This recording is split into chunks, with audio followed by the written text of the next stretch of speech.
Muchas gracias. Sean todos bienvenidos a este recinto histórico, simbólico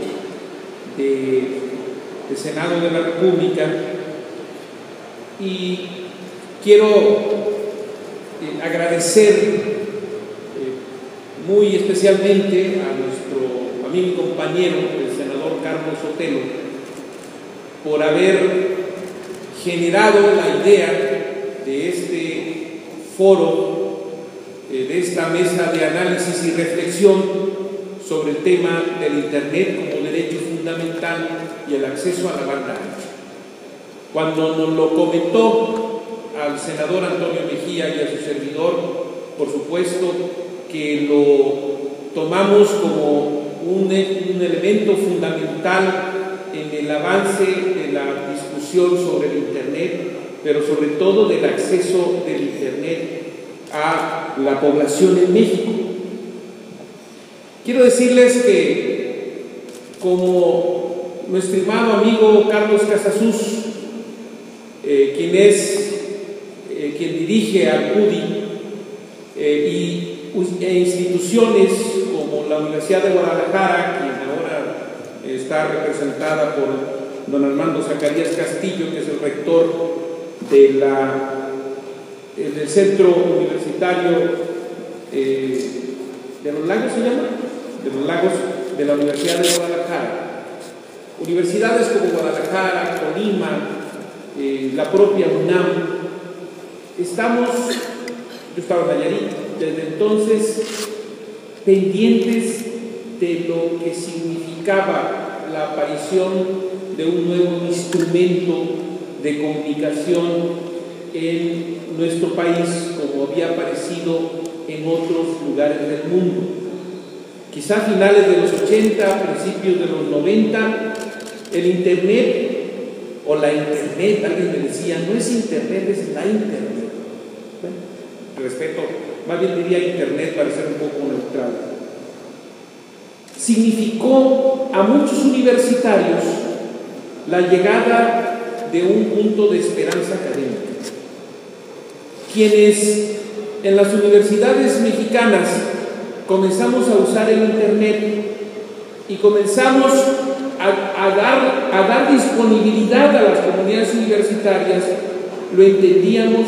fundamentalmente como un elemento de acceso al conocimiento, como un instrumento de acceso al estado del arte de muchas disciplinas científicas y también como una aportación a la comunicación académica y personal. Todavía,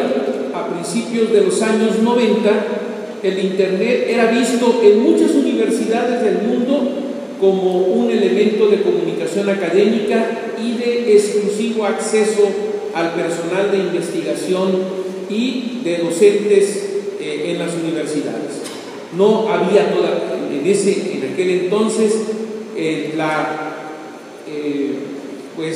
la idea de que ese instrumento que apareció en la academia permearía socialmente. Sin embargo, la masificación, primero en las comunidades universitarias y posteriormente fuera de ellas, a partir de diferentes instrumentos, a mí me tocó en la Universidad Autónoma de Nayarit ofrecer los primeros servicios Dial-Up a la población, es decir, aquellos servicios que se contrataban vía módem telefónico, también para tener el mismo objetivo que los docentes y los estudiantes de la universidad: acceder al conocimiento, acceder a la información y tener con los amigos, pocos que tenían acceso al Internet, una comunicación más fluida y de otro tipo. Por supuesto, la aparición de avances tecnológicos en la compresión de datos, en el desarrollo de software, en la aparición de nuevos contenidos y, por supuesto, de nuevos protocolos comenzaron a ser de la Internet un instrumento, de ser un instrumento académico, de obtención del conocimiento, a ser un instrumento de tipo social. Es decir, un instrumento que estaba más allá de las aulas y de los cubículos y que de repente se comenzaba a convertir en un elemento de información, de comunicación y de interrelación de tipo social. Es a finales de los 90 cuando el uso del chat, cuando el uso del correo electrónico, cuando la aparición de los correos y obviamente los ambientes más amigables en la red produjeron ese paso de la parte universitaria a la parte social. Ese es ¿por qué lo digo en este momento? Porque fue en ese momento el detonante de lo que Internet está significando para el mundo ahora. Ser un instrumento ya de relación social convierte a la Internet también, evidentemente, en un vehículo de lo que ocurre en el contexto social. Y porque hay que tener muy claro que el Internet surgió y ha surgido como un elemento de comunicación. No es en sí misma lo que genera la comunicación, porque la definición clara de Internet es una red de personas y todos los dispositivos, el software, los tubos, los cables, finalmente lo único que hacen es transmitir evidentemente la información que generan las personas. Esto es algo que nosotros no debemos de ignorar, porque lo que hoy se está debatiendo en el Internet o sobre el Internet no es ya la viabilidad y la necesidad de que el Internet siga apareciendo como un instrumento de comunicación, de información y de conocimiento. Esa ya no es la discusión. La discusión ahora es cómo el avance de Internet se ha convertido en una parte fundamental de nuestras vidas y por lo tanto se ha convertido también en un instrumento de ejercicio de los derechos y por supuesto también evidentemente de obligación de tipo ciudadano. Hay que tener muy clara la definición. En la red de personas son las personas las que generan los derechos, generan las obligaciones, pero también las acciones en el Internet o en la red social o en las redes sociales. Entonces, al ser un instrumento social que ha cambiado el paradigma de la comunicación y el comportamiento social, de repente no hay un entendimiento claro de su funcionamiento y de las repercusiones sociales. Ante la aparición de nuevos instrumentos, de nuevos software, de nuevos ambientes, de nuevas características, en los 90s no nos imaginábamos siquiera que el Internet podría tener las características de movilidad que ahora tenemos y que la relación entre la disponibilidad de la información iba a pasar de las grandes computadoras, de los servidores que estaban en los sites de las universidades públicas, a las máquinas de escritorio que todos teníamos en los centros de cómputo o luego después en nuestra casa, a tener el Internet y todos sus instrumentos en un teléfono móvil que prácticamente ahora es una extensión de nuestras manos y obviamente de nuestro cerebro y obviamente de nuestros intereses. Entonces, esa práctica de comportamiento social no ha sido todavía suficientemente debatida y ahora, al tener repercusiones en el uso y en el ejercicio de las libertades, como también en todo lo que significa el comportamiento social de todos los actores sociales, de repente se están tomando decisiones o determinaciones sobre el Internet que implican el no conocer su funcionamiento. ¿A qué me refiero cuando digo eso? Lo que ha ocurrido en los últimos meses, por ejemplo, la satanización de las redes sociales, sobre todo de esferas gubernamentales que tienen que ver con la seguridad. Ese es un tema que significa el no entendimiento de lo que está ocurriendo en la red, porque quienes satanizan las redes sociales o el internet como tal olvidan o ignoran que la red es solamente una red de personas y por lo tanto no es la internet o las redes sociales lo que está provocando el caos o el pánico o el temor en diferentes ciudades del país. Lo que ignoran o lo que pretenden ignorar es que las situaciones sociales